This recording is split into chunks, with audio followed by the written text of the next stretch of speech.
L'été approche et promet d'être animé pour le FC Nantes. Il y a des préceptes de Pierre Aristoui et la volonté des dirigeants de se séparer de joueurs indésirables, ce qui pourrait entraîner une importante refonte de l'effectif. Mais il y a deux joueurs en particulier qui se sont mis en évidence de manière très négative. Bonjour, Canaries.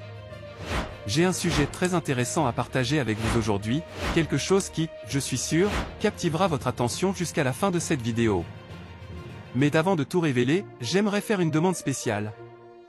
Si vous appréciez le contenu que nous apportons à la chaîne, veuillez vous abonner et laisser un pouce levé.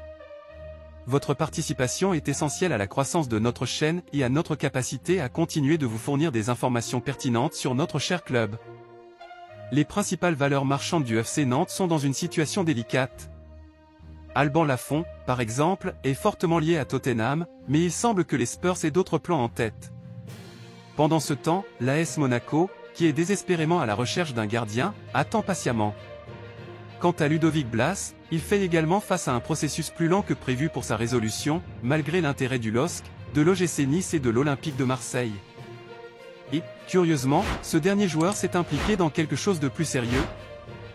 Hier, la Ligue de football professionnel a publié un rapport annuel crucial sur les joueurs professionnels ayant commis l'infraction de parier sur des matchs sportifs. Devinez qui figurait sur la liste ? Ludovic Blas. Il a été condamné à payer une amende pouvant aller jusqu'à 2000 € pour avoir enfreint cette règle de plus en plus surveillée par les autorités sportives. D'autres joueurs ont également été sanctionnés, mais Ludovic Blas a été l'un des plus sévèrement punis. Et cet incident pourrait avoir des répercussions sur son avenir au club. Mais les conséquences ne s'arrêtent pas là. Jean-Charles Castelletto, son coéquipier, n'a reçu qu'un simple rappel à la loi, tandis que Rémi Descamps, l'ancien gardien de Clermont Foot, a écopé d'une suspension ferme et de 2 peines avec sursis, ainsi que d'une amende de 1000 € avec sursis. Cela signifie que Descamps sera suspendu pour le premier match de la saison, ce qui pourrait compliquer la recherche d'un nouveau gardien pour remplacer Alban Lafont, qui quittera probablement le club cet été. Les Canaries ont malheureusement agi comme les vilains petits canards dans ce comité disciplinaire, étant le club avec le plus grand nombre de joueurs impliqués dans cette violation des règles. Les sanctions sont sévères et servent de leçon à tous les joueurs qui s'engagent dans cette pratique de plus en plus courante.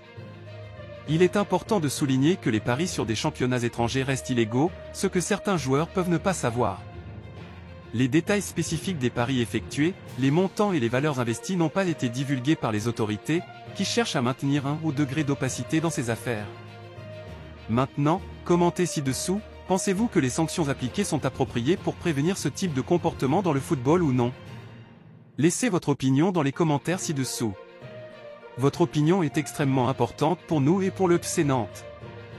Nous suivrons de près les développements de cette histoire et vous tiendrons informés de toutes les mises à jour. Je vous remercie de votre attention et de partager avec nous ce que vous pensez de ce sujet. N'oubliez pas de vous abonner à la chaîne pour rester au courant de toutes les nouveautés de notre club. À bientôt, et que l'avenir apporte de grandes réalisations pour le FC Nantes.